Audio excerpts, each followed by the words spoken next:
नमस्कार, आप लाइव बिहार देख रहे हैं। मैं हूं राजमोहन तिवारी। कर्नाटक विधानसभा चुनाव हारने के बाद अब बीजेपी एक्शन मोड में दिखाई दे रही है। एक तो चुनावी हार क्यों हुई इसकी समीक्षा उसके तरफ से की जा रही है, लेकिन इसके अलावा इसी साल नवंबर दिसंबर में 4 अन्य बड़े राज्यों में भी विधानसभा के चुनाव होने हैं, तो उसको लेकर भी बीजेपी अब अपने तरफ से तैयारी करने में जुट गई है।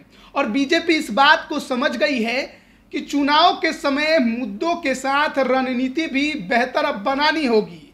केवल मोदी मैजिक के सहारे चुनाव जीतना मुश्किल है।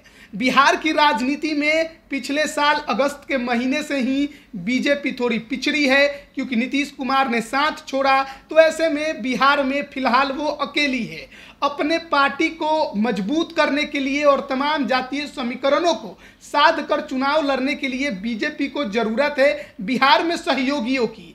और उसकी नज़र उपेंद्र कुशवाहा, चिराग पासवान, मुकेश सहनी पर जाकर टिकी हुई है। पशुपति पारस उनके गठबंधन में जरूर हैं, लेकिन वो क्या बीजेपी को फायदा पहुंचा रहे हैं उसका अंदाजा भी आप इस बात से लगा लीजिए कि कर्नाटक में भी 2 दिनों तक गए थे प्रचार करने के लिए, लेकिन वहां पर कोई भी उनका असर देखने को नहीं मिला। दलित समुदाय के तरफ से ना उनको लेकर कोई दिलचस्पी थी, ना उनसे कोई खास बातचीत करके लोग उनसे मुलाकात करके एक अलग भौकाल बनाने की ही बात हो पाई। तो ऐसा कुछ असर कर्नाटक में तो देखने को नहीं मिला, लेकिन अन्य राज्यों में भी यही हसर बीजेपी का ना हो जाए, इसके लिए बीजेपी अब अभी से ही काफ़ी ज़्यादा तैयारी के मोड में आ गई है। और जो भी पार्टियों के साथ गठबंधन हो सके उनसे अभी ही गठबंधन करने की तैयारी में भी वो लग गई है। और आज दिल्ली में एक बड़ी बैठक भी बीजेपी की चल रही है। आपको मालूम ही है कि चिराग पासवान भी अभी दिल्ली में ही मौजूद हैं।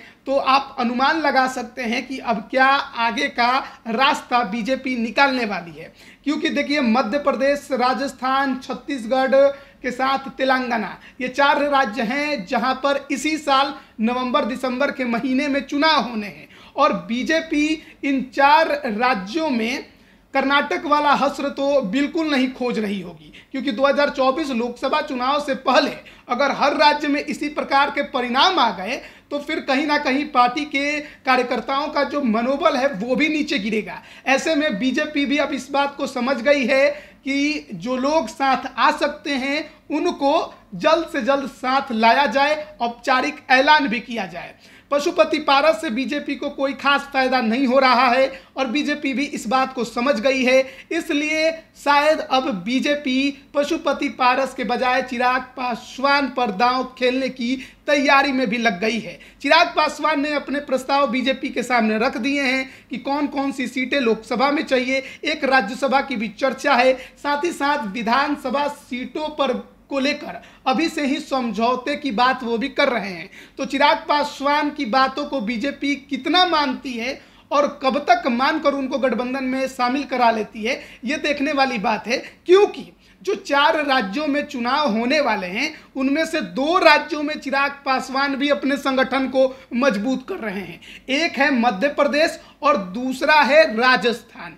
इन 2 जगहों पर चिराग पासवान अपने पार्टी के संगठन को मजबूत भी कर रहे हैं और आगामी विधानसभा चुनाव में अपने कैंडिडेट उतारने की भी तैयारी में जुटे हुए हैं। हमने देखा किस प्रकार से जो नागालैंड में विधानसभा के चुनाव हुए, चिराग पासवान की पार्टी वहां पर चुनाव लड़ी और लोजपा रामविलास के 2 उम्मीदवार चुनाव जीते, साथ ही साथ लगभग 9% वोट उन्हें हासिल हुए और वहां की जो क्षेत्रीय पार्टी का दर्जा है वो चिराग पासवान की पार्टी को मिला हुआ है, जबकि नीतीश कुमार की पार्टी जेडीयू और चिराग की पार्टी से पिछड़ गई। ऐसे में अगर मध्य प्रदेश और राजस्थान में भी चिराग पासवान ने उम्मीदवार उतारे तो नुकसान हो सकता है। तो ऐसे में किस प्रकार से चिराग पासवान का इस्तेमाल किया जाए, चिराग पासवान के बहाने बीजेपी अपने वोट बैंक की बढ़ोतरी कर पाए, क्योंकि चिराग पासवान एक चेहरा है और ये किसी को बताने की अब जरूरत नहीं पड़ी है, क्योंकि जिस प्रकार की लोकप्रियता उनकी बिहार में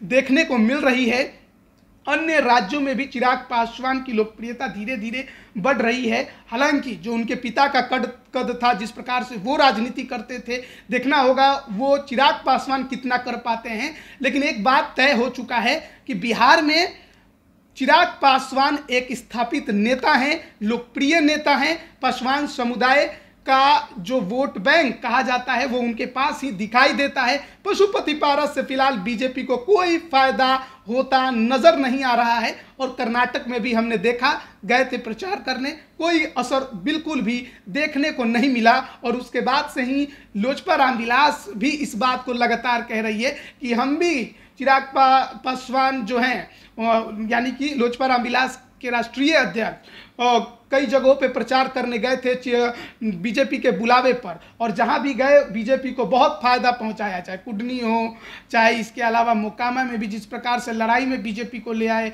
इसके अलावा आपका जो गोपालगंज विधानसभा सीट पर उपचुनाव हुआ तो उनका कहना था कि बीजेपी को चिराग पासवान से फायदा होता है। जो चेहरा चिराग पासवान है, उनकी लोकप्रियता है, उनके सहारे वो वोट बैंक में जो है वो उनका वोट बैंक या दलित समुदाय का वोट बैंक वो बीजेपी के साथ आता है। लेकिन पशुपति पारस उसमें फेल हो जाते हैं, क्योंकि पशुपति पारस के बारे में एक बात तय है, संगठन को समझने वाले, संगठन को चलाने वाले नेता तो हैं, लेकिन चेहरा नहीं बन पाए कभी, और जो लोगों को अपनी तरफ आकर्षित कर सके उस प्रकार के दमदार भाषण भी नहीं दे पाते हैं जैसा कि चिराग पासवान देते हैं। तो आकर्षित करने में निश्चित तौर पर पशुपति पारस पिछड़ जा रहे हैं। अभी जरूर वो जो हैं वो केंद्र में मंत्री हैं, लेकिन कब तक बने रहेंगे ये कहा नहीं जा सकता। अगर चिराग पासवान इसी बात पर अड़े रहे कि जब तक पशुपति पारस है तब तक हम नहीं आएंगे, तो फिर बीजेपी को जो है एक बड़ा निर्णय लेना पड़ सकता है, और पशुपति पारस हो सकता है कि आगे चलकर